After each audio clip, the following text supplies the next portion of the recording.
আসসালামু আলাইকুম রহমতুল্লাহি ওয়া বারাকাতুহু। মেরে দোস্ত বুজুর্গ বন্ধুগণ, এই যে নকশাটা দেখতেছেন, এগুলো হলো মিশরীয় জাদু। ঠিক আছে, এটি জাদুর মতোই কাজ করে। আপনারা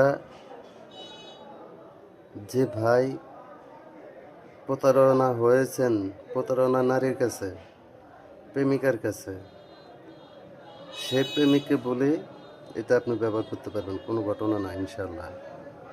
আবার ওই স্ত্রীকে বলি যে স্ত্রী স্বামীর ভালোবাসা থেকে বিরত, দূরে, স্বামীর ভালোবাসা সে পায় না, স্বামী অন্যদিকে মানে পরকিয়া করে, খারাপ দুশ্চরিত্রা স্বামী খারাপ মেয়েদের সাথে সঙ্গ দেয়, ওই স্ত্রীর জন্য এই নকশাটা অরিজিনালিভাবে 1000% কাজ করবে, এবং প্রেমিক প্রেমিকার জন্য এটা 1000% কাজ করবো। ঠিক আছে, এটার কাজ হলো ভাইয়া, এই তাবিজটা, এই নকশাটা 3টা বানাতে হবে।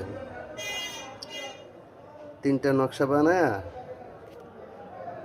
হ্যাঁ, 3টা নকশা বানায়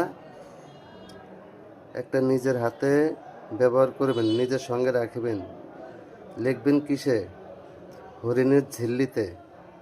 যেটা সঙ্গে রাখবেন সেটা হরিণের ঝিল্লিতে লিখে মনামনি মিলন ক্যাশ দিয়া, আতর লাগায়া, আগরবাতি ধুমা দিয়া, মিলন ক্যাশ দিয়া নিজের সঙ্গে ব্যবহার করিবেন ইনশাআল্লাহ।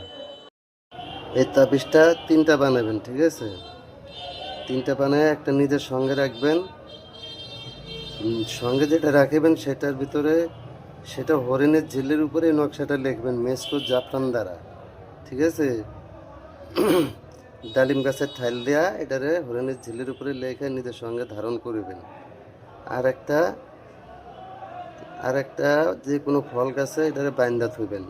হ্যাঁ, আর একটা নকশারে মধুর ভিতরে যদি স্বামী স্ত্রীর উপর করে, স্ত্রীর নাম আগে দিবেন, স্ত্রীর বাবা মার নাম আগে দেওয়া, স্ত্রীর নামটা পরে দিবেন, পরে আপনার বাবা মার নাম দিবেন, তারপর আপনার নাম দিবেন।